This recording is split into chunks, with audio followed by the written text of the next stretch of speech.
বাংলাদেশের মার্কেটে সুজুকির 250 CC bike launch হয়ে গেছে প্রায় 7 দিন আগে। আমি এতদিন পরে ভিডিও বানাচ্ছি। 250 সিসির এই বাইক দেখতে পুরাই 150 সিসি। এটা কোনো কথা? সিট থেকে শুরু করে হিট পর্যন্ত মোটামুটি সেমই লাগলো, তবে ভেরিয়েশন তো অবশ্যই আছে। ইঞ্জিন 249 সিসি, হ্যাঁ 250 সিসি।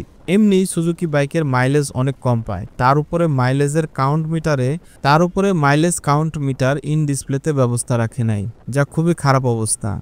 এত টাকার বাইকে এটা আশা করা যায় না। পাশাপাশি মিটারটাও দিয়েছে সেই চিরাচরিত পুরনো আমলের।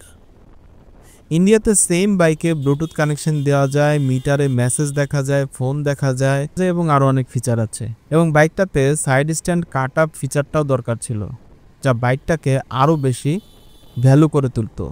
ইভেন ট্র্যাকশন কন্ট্রোলও নাই, আরও অনেক কিছু নাই। বাংলাদেশের মাটিতে এত টাকা দিয়ে বাইক কিনে এমন মাল আসলেই লস প্রজেক্ট ছাড়া আর কিছুই না। বাইকের ইন ডিসপ্লেতে মনিটরে প্রায় 12,000 আরপিএমে বাইকটা রান করার ব্যবস্থা আছে। ইউটিউবে সার্চ করলেই টপ স্পিড সম্পর্কে ব্যাপক ধারণা পেয়ে যাবেন। ডিসপ্লেতে ওভার হিটিংয়ের একটি ইন্ডিকেটরের ব্যবস্থা আছে, যা আমার কাছে আসলে খুব ভালো লাগছে। কিন্তু এইটার পিছনেও একটা কারণ আছে, সেটা আমি পরে বলছি। ব্যাকলাইট সেম আগের মতোই, পাশাপাশি ব্যাক এবং ফ্রন্টে ইন্ডিকেটর লাইটগুলো এলইডি দেয় নাই, যা বর্তমানে ভীষণ প্রয়োজন।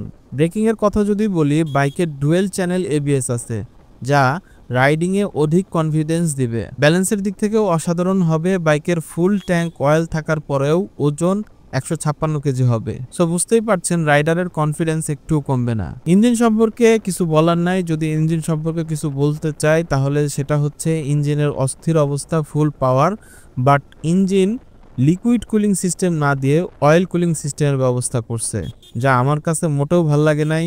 হাইওয়েতে রাইডিংয়ে ইঞ্জিন ভীষণ গরম হওয়ার সম্ভাবনা থেকে যায়।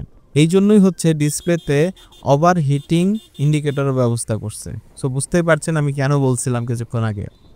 বিস্তারিত ফিচার আপনারা নেটে ঘাটাঘাটি করে নিতে পারেন। যদিও সুজুকির প্রতি আমার একটা আলাদা দুর্বলতা কাজ করে, তারপরেও কিছু ফিচার আসলেই দরকার ছিল, যা বাইককে আরও প্রিমিয়াম করে তুলত। যাজ্ঞা বুঝে শোনা আজ্ঞা।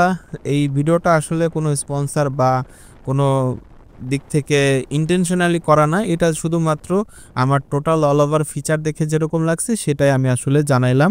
সো আমার সুজুকির প্রতি অনেক বেশি ভালোবাসা। সুজুকি আরও সুন্দর সুন্দর বাইক নিয়ে আসুক এই কামনায় আজকের ভিডিওটা শেষ করছি। আল্লাহ হাফেজ।